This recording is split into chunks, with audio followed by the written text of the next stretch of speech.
क्या अब हमें दूध पीना बंद कर देना चाहिए? या बचपन में अपनी बायोलॉजिकल मदर यानी जिसके गर्भ से हमने जन्म लिया उसका पूरा दूध पी लेने के बाद अब किसी और की मम्मी का क्यों ही पीना है? तो जो केटल होता है, केटल एक स्पीशीसिस्ट शब्द है जिसका इस्तेमाल ये बताता है कि कैसे हमने एक जीते जागते जीव को एक प्रोडक्ट, एक कमोडिटी घोषित कर दिया है। तो शब्दों के इस्तेमाल में हमें थोड़ी जागरूकता बरतनी चाहिए। यानी जो बछड़ा होता है सबसे पहले उसकी माँ के दूध का हक उसी के पास होता है, और सबसे आखिरी भी उसी का होता है। लेकिन उसकी एक लिमिट है दूध पीने की। अच्छा, और कौन तय करता है ये लिमिट?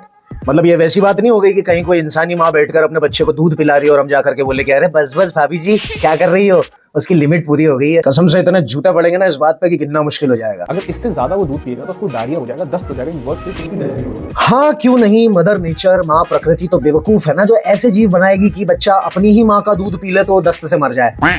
तुम लोग को डॉक्टर ने कॉमन सेंस यूज करने के लिए मना किया है क्या? यहाँ पे उसको दूध पिलाने के बाद जो दूध बच जाता है, इतिहास में सिर्फ बच्चे के शुरुआती पोषण जितना दूध बना सकने वाली गाय भैंसें अचानक से इतना सारा दूध कैसे बनाने लग गई, इस बारे में पता लगाने की जहमत तो उठाई नहीं होगी। जो दूध बच जाता है वो हम ह्यूमंस या इंसान कंज्यूम कर सकते हैं। बचपन में अपनी मम्मी का पूरा दूध पी लेने के बाद गाय भैंसों का दूध भी हमारा है ऐसा हम अज्यूम कर सकते हैं। जो फार्मर पढ़े लिखे होते हैं उनको पता होता है कि अगर इस बछड़े को सही से न्यूट्रिशन नहीं दिया गया तो फ्यूचर में ही वो अच्छा दूध नहीं दे पाएगी। नहीं चाहिए ना भाई, क्यों पीना है किसी और की मम्मी का दूध? जबरदस्ती जानवर को पैदा करवाना, फिर उसको ऐसा बना देना कि वो ज्यादा दूध बनाए, फिर ऐसा अज्यूम कर लेना कि उसके बच्चे को पिलाने के बाद हम तो ले ही सकते हैं। नहीं ले सकते। क्यों ले सकते हैं? मिल्क हम बच्चों के डेवलपमेंट के लिए बहुत जरूरी। क्या बोला भाई? मिल्क हम बच्चों के नए नए पैदा हुए बच्चे को शुरुआती पोषण के लिए कुछ समय तक दूध चाहिए, वो भी अपनी मम्मी का। बड़े होने के बाद उसे दूध नहीं चाहिए किसी की भी मम्मी का। इसलिए गौ को गौ माता भी कहा जाता है। इतिहास में था एक ऐसा समय जब गऊ और नदी को माँ कहा गया था और वैसा व्यवहार भी किया गया था, पर आज नदी और गऊ